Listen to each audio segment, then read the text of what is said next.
家好，我是小曾。很多朋友都喜欢吃香肠，尤其过年的时候，家家户户都会做上一些。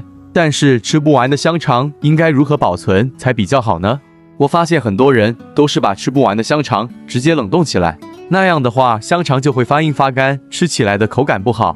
今天我给大家分享一个保存香肠的好方法，即便是放上1年，香肠的口感依然非常的新鲜。接下来就跟着我的视频一起来了解一下吧。首先把香肠放进一个大盆中，接着往里面加入1勺面粉，再加入少许的食用盐，然后倒入多一点的温水，把香肠清洗干净。因为香肠在晾晒的时候，表面会沾染许多的灰尘和脏东西，用面粉来清洗可以吸附表面的灰尘和杂质，而食盐可以起到消毒杀菌的效果。清洗完以后，再放进干净的温水中多清洗几遍。清洗干净后，把它拿出来，然后再用厨房纸巾把香肠表面的水分擦干。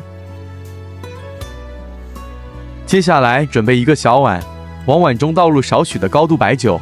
接下来再用小刷子把白酒均匀地刷在香肠的表面，因为白酒不仅能刷灭吸附在香肠表面的细菌，在短期内还能有效地抑制细菌滋生繁殖，从而有利于香肠的保存。而且白酒的香味可以使香肠更香。接下来把刷上白酒的香肠用保鲜膜把它包起来，这里一定要把它包裹紧实一点，里面不能有空气，这样才能更好的有利于保存。像这样每根香肠都包裹好，然后准备一个食品袋，把包裹好的香肠放进袋子里面，再把袋子里面的空气排出来，然后把袋口系上，放到冰箱的冷冻室里面冷冻保存。这样吃的时候非常的方便，吃几根就拿几根出来。香肠经过这样处理过之后，不容易变干，水分不易流失，而且口感不硬不柴，保存的效果非常好。咱们吃的时候也不用再清洗了，直接把保鲜膜撕下来，再准备少许的食用油，然后把这个食用油涂抹在香肠的表面，也不需要太多，薄薄的一层就可以了。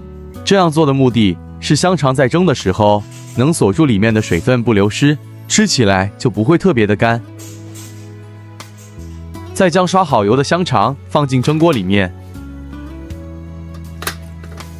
盖上盖子蒸30分钟。30分钟后香肠就蒸好了，把它拿出来放凉后切成薄片。亲爱的朋友们，视频你都看到这里了，如果你觉得我的视频对你有帮助的话，麻烦伸出你发财的手给我点个赞吧，感谢大家的支持和鼓励。切好后装入盘中就可以美美的享用了。这样保存的香肠吃起来不发干也不硬，非常的香。感兴趣的朋友可以收藏起来试一试。今天的视频就分享到这里，感谢大家的支持，我们下期再见。